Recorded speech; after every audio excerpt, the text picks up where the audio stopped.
Display is ultimately a reflection of the oversaturation of media and imagery to the point of schizophrenic confusion and numbness in the consumer, even to the most graphic and violent imagery.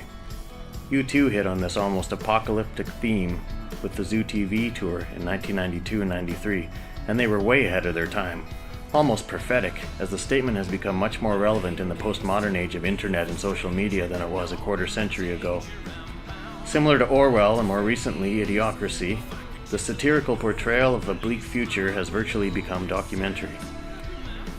Music is an art form that activates significantly more than just our sound receptors and can evoke the whole of the other senses, which makes it unique to all other art mediums. The band name Paint is, in the literal sense of the word, a reference to visual media.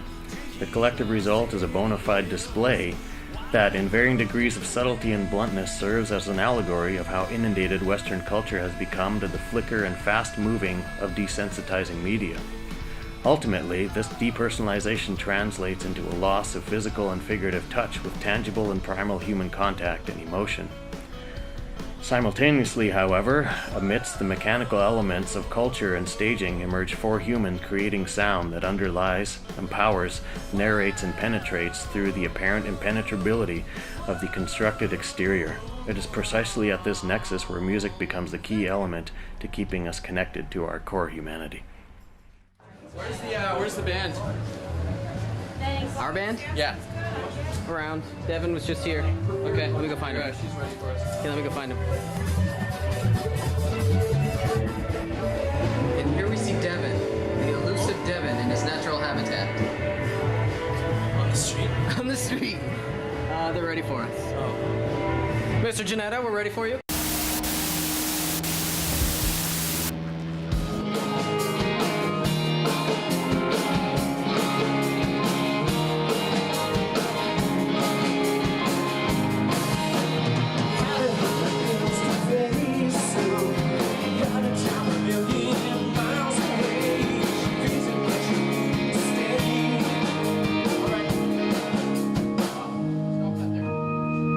How's that out front for you?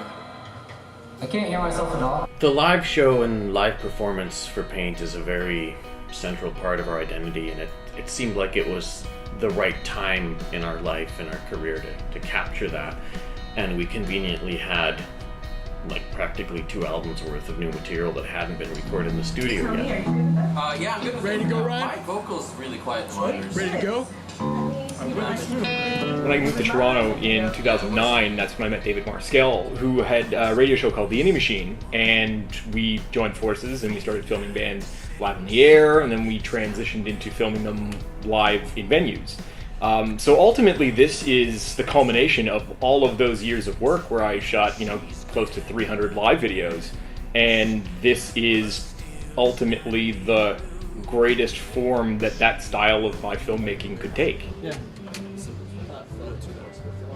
Yeah, I just want to make sure. You want to give us a couple hits just so I can see how much you.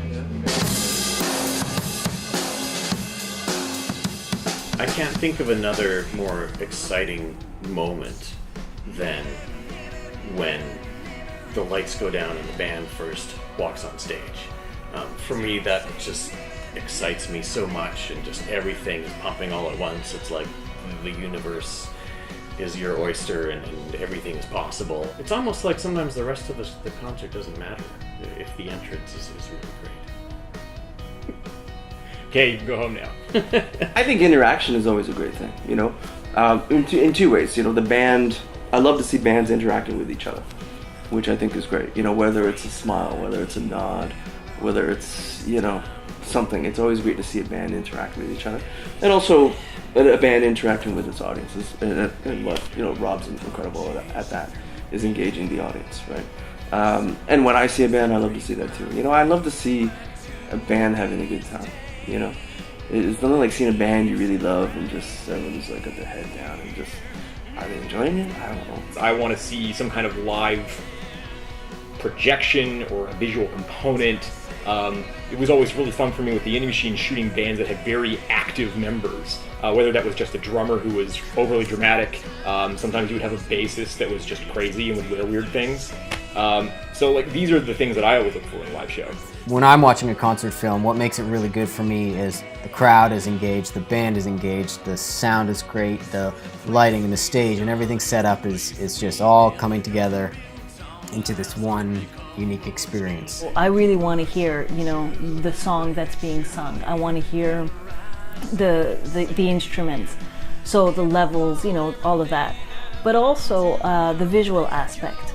I like to see a concert where being there makes a difference. Any kind of, you know, additional visual aspect that helps the experience of the song, or brings a message through, or maybe gives you an insight into what the artist was thinking at the time that they wrote the song, or at the time that, you know, they're performing it on this particular tour.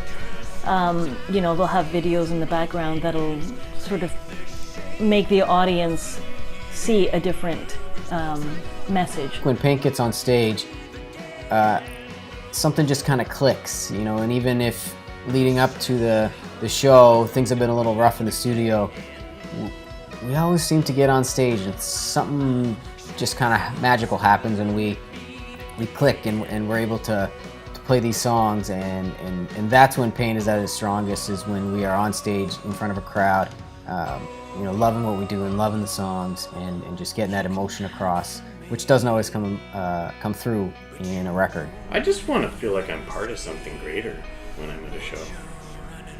And I hope that's what we do. Sometimes.